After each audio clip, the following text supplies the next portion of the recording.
You're listening to the Valley Current.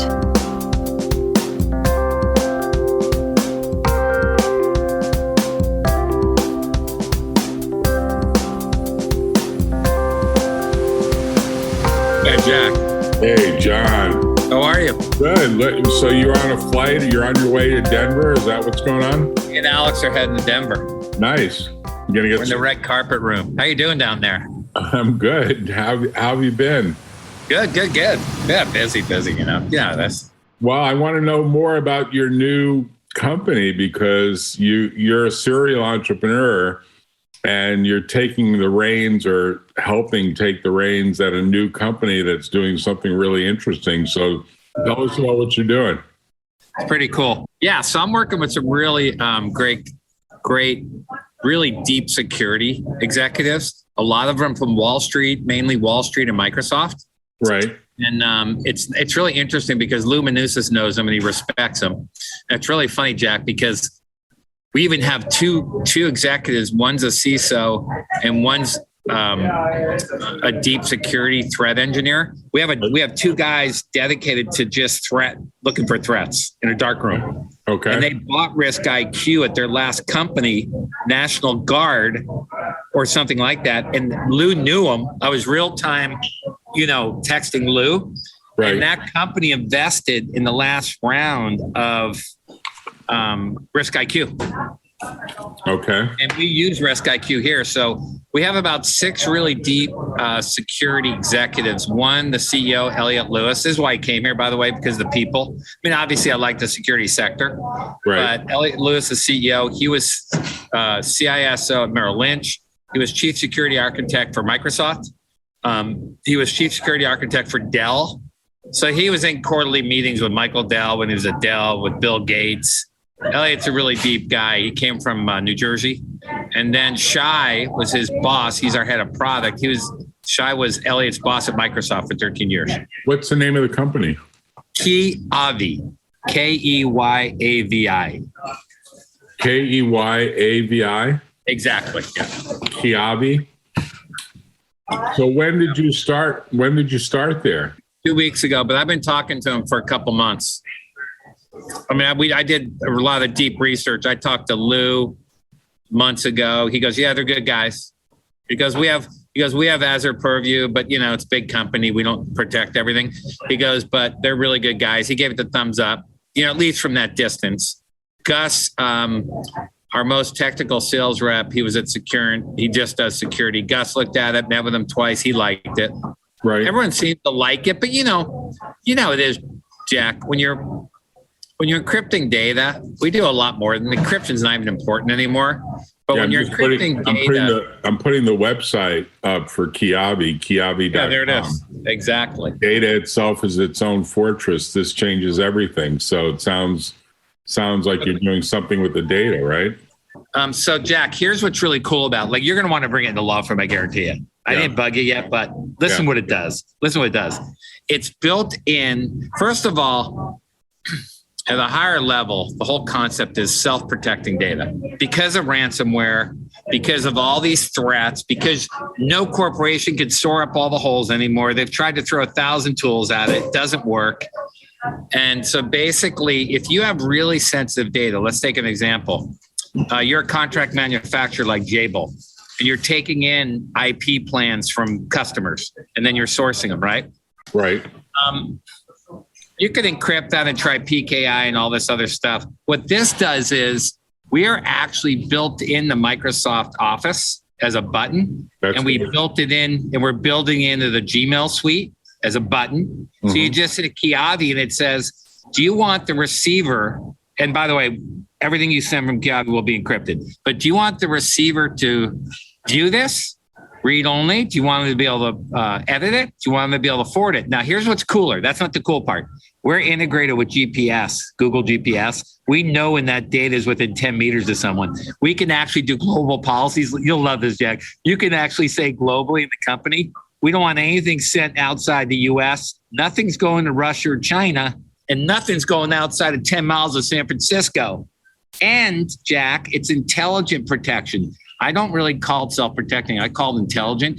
We know 53 heuristic and forensic characteristics of every message or data you send. 53. Where, when, how. You could blow it up.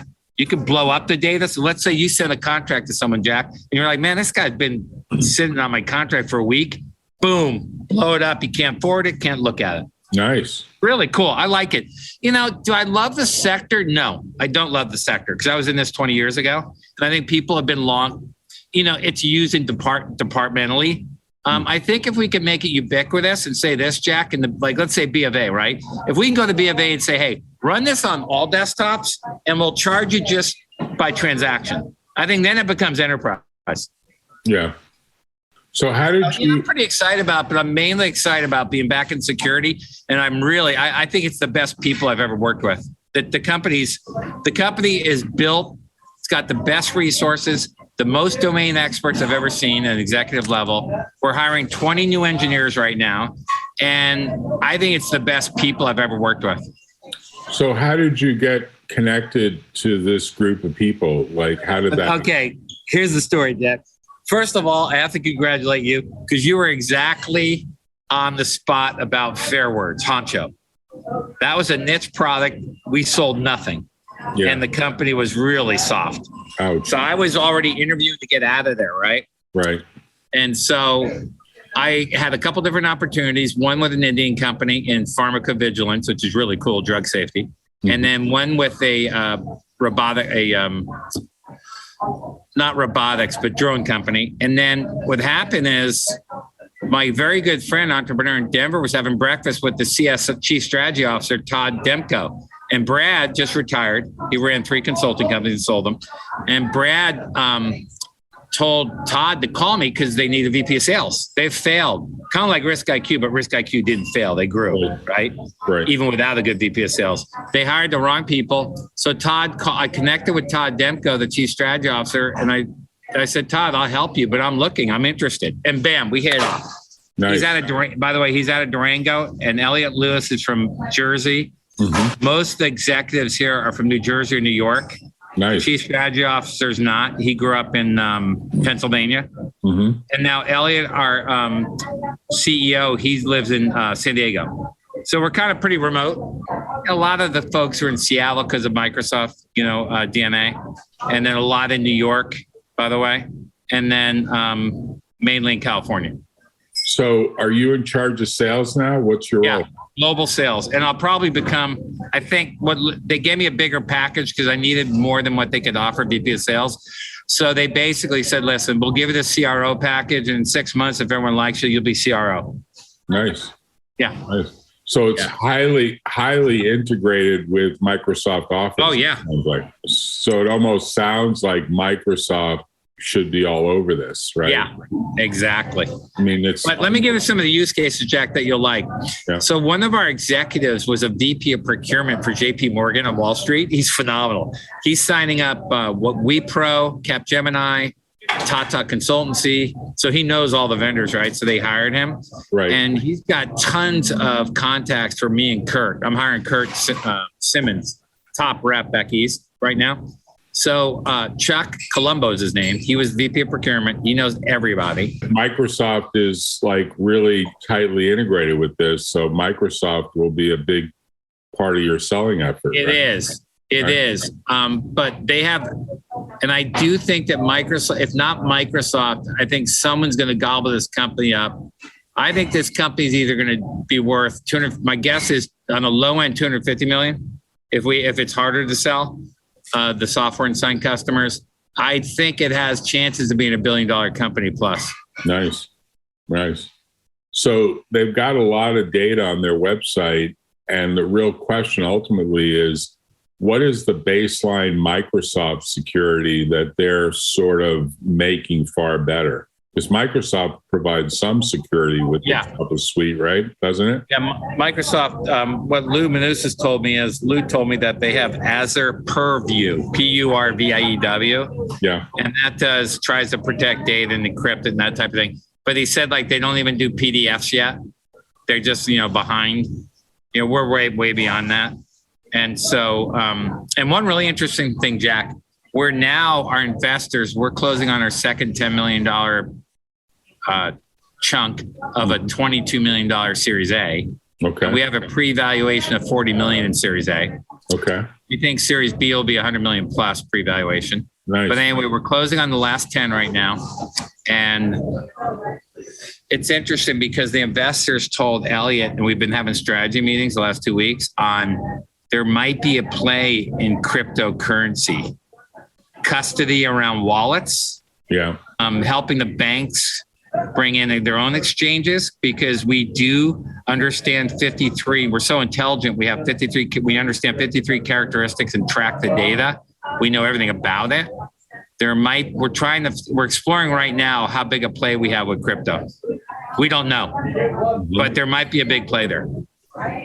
So what's unique about this sounds like it's all about the data and protecting the data. Yeah, right. Exactly. And it's not just email, Jack. It's not just email. I was making that mistake saying secure messaging. No, we protect data enterprise-wide or down to email, all data, all unstructured data today, by the way, not structured.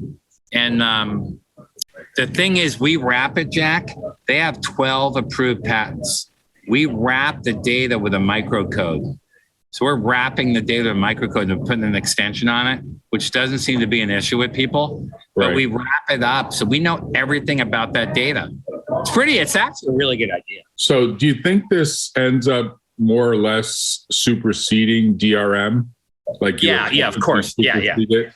Like exactly. you don't really need DRM if this right? Yeah, this is I call this Gen 5 of secure data. So Gen 1 was digital certificates and PKI. Gen 2 was like Sagaba, secure email. Gen 3 was voltage. They were really good around encryption, by the way. They sold. Gen 4 is DRM, Clore and Vera. And Clore is still going. By the way, both those companies tried to hire me. And then Gen 5 is these guys. I call this Gen 5. Yeah, that's my own Gen. No, I think that's a good summary of essentially the last 30 plus years of what's been going on. And of course, everything seems to be so fragile. Now, maybe this won't. Everything seems to have a hole in it. I mean, that's why you got to Gen 5, because Gen 4 didn't work and Gen 3 didn't work before that. And, the attackers always figure out some way to pierce the armor. And the ultimate question is how non-pierceable is this as against so many different people? Right? That's a good point. So our threat guys, listen to this. TJ, our CISO, and Brett, the guys that bought our big proponents of Risk IQ, they're our darkroom threat executives. Right. So they've got this hardened at a level 4 pen tested, which is the highest level product like this can have. Right. They also have, listen to this, we're FIPS 140-2 certified, which is really hard to get, which means we already got HIPAA. And the other cool thing is we're not pulling it off to the Amazon or Azure cloud. We're actually leaving it on site.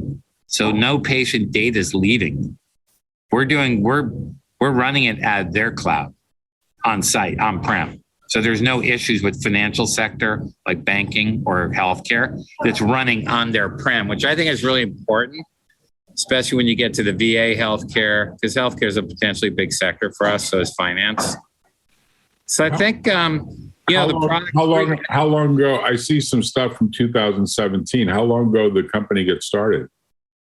Just the last 3 years. It's only 3 years old. Okay. Yeah, it's not that old. Who do you have as your venture folks behind you? Do you know? Jack, they're all wealthy investors. What he's done is there is one investor group that brought us into NASCAR racing teams right now, which are buying our product. There is kind of a little bit of a VC out of Santa Barbara called Avalon. But besides that, it's all wealthy investors like yourself. And they kept it that way. They don't want to let the VCs in. Okay. Which I think is smart. Yeah. So they're being careful and selective, and that probably will work very well. So what's your start date? Have you started already? Oh yeah, 2 weeks ago. Wow. And they trained me. Let me tell you, Jack, their onboarding and training was better than any company I've ever had. So you sound really excited, John, more excited than I've seen you in the Well, past. it's funny, Jack, because I know this sector was tough. So I was pretty excited. But now that I've been here 10 days, I'm really excited, which is a good sign. Right. Well, it sounds like you're super motivated, and it sounds like it's right in your sweet spot because you've got a huge experience in security. Yeah. And it really is like an enterprise sale, right? So it's all your... Yeah, it could be departmental or the law firms, but like we'll get you to use it. We'll give you a license for free. And I think when your lawyers run this, they're gonna be like, yeah, that's pretty cool.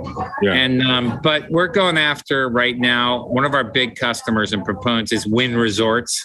Wynn. Right. We have an implementation going at J-Bill. All the banks have looked at it. Lenovo, a lot of the big customers are waiting for our 2.5 and 3.0 release. Right. Support for different things. And that's coming out this summer, and then 3.0 in October. So I think Richard Childress, RCR Racing Group, they're signing up, and they want to get us into GM because they have a hard time dealing with encrypted documents from GM, they told us. So that'll get us into GM, Ford, and Chevy. And and then they resell the other. I didn't know NASCAR was so tightly bound, but they want to. So I think that with me and Kurt there, maybe one other rep, I think we're going to do pretty well. The question is, can we get it to $1 billion? Can we get it to like Risk IQ? We don't know. Yeah. Well, Elliot thinks it's multi-billion, the CEO. Well, you're the guy to lead it, John. So congratulations on the new position, and thanks, Jack. On the new company. I'm sure they'll do super well with you. There's just no hopefully, about it. Yeah, I'm pretty excited. I'm sure you'll grow the sales team because it just sounds like a great opportunity, right? Well, also too, Jack, we want to get the reason I contact you is we do a series of podcasts. Mm-hmm. And one of the top 50, 100 law firms are going to be one of our target verticals. So I told them that you run your own podcast. So we actually want you on our podcast. Oh yeah, we'll do that. We'll do that. We'll talk about the history of this stuff because we summarize it very quickly, but there's a rich history of trying to solve a problem that seems insoluble. Yeah. It's that the hackers are so capable of figuring out backdoors and indirect ways in and lots of different sort of targets to challenge. So if you have the solution, then I'm sure it will succeed. It's just a question of can you prove it, right? You have to do it in the marketplace where the war is going on. I mean, exactly. It's not. There's a war going on. And there's a war, right? It's a war. And I think you're right. It's not easy. We got to execute. Right. And, it's like this is another big tool, then it'll get adopted and it'll become the standard approach. That's true. Yeah. Becomes like this is the approach. What's shocking to me is that none of the big players, Apple, Google, Microsoft, really have perfected anything. It's the smaller companies that have innovated and create something new, and they lead the charge. So it's interesting because you would think these big companies would have huge staffs. Exactly. Would be all over this, but hasn't really happened. Or Google, right? Right. Google. I mean, it's a piecemeal thing, and I'm hoping that your company is going to prove that, hey, we've created something far more integrated and that really works because we're devoting a bigger and bigger portion of the IT budget to security. Yeah. And that takes away from other great things that should be happening, right? I think the fact that they wrap the data with this patents, this microcode, and they have so much intelligence and control over it. Now, here's the other thing too, Jack, which it's got to be simple on the sender side and receiver side.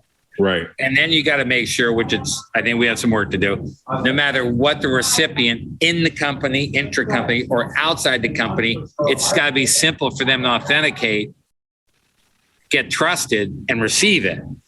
If it's not going to be an enterprise solution. Right.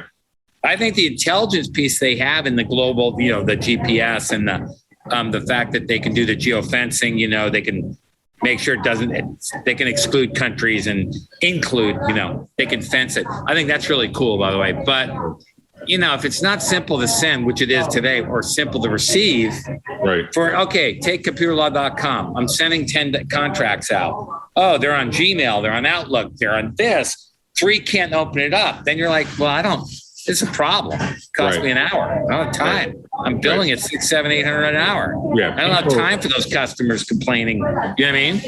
People want it to work. I think we got some work to do there. I love the people. I ranked you guys A+. I like the security space. This sector's tough. I've been in it 20 years ago. I did a $5 million deal at B of A. But I go, and then the technology seems to be really promising, but we have some execution. I look at those 3 things at every startup. So, I mean, you got to bank that the people are good enough. We can morph it a little bit left or turn it a little bit right.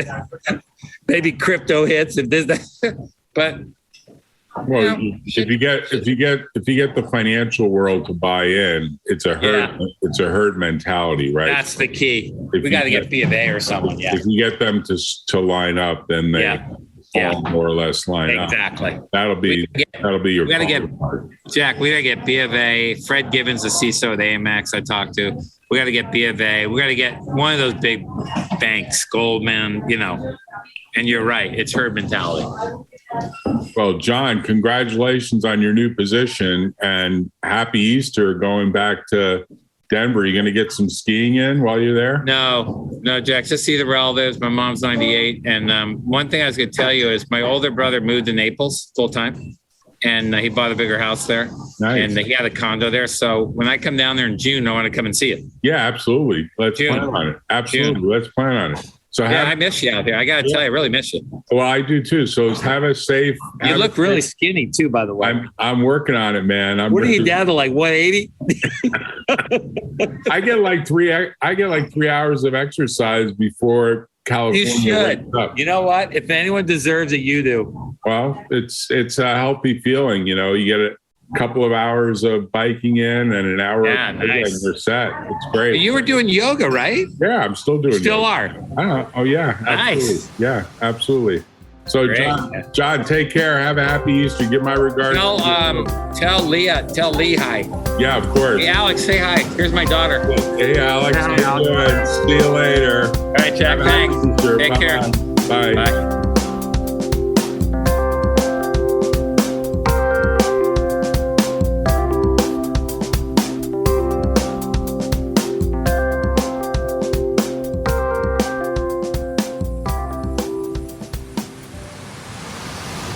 Tune in next time on The Valley Current.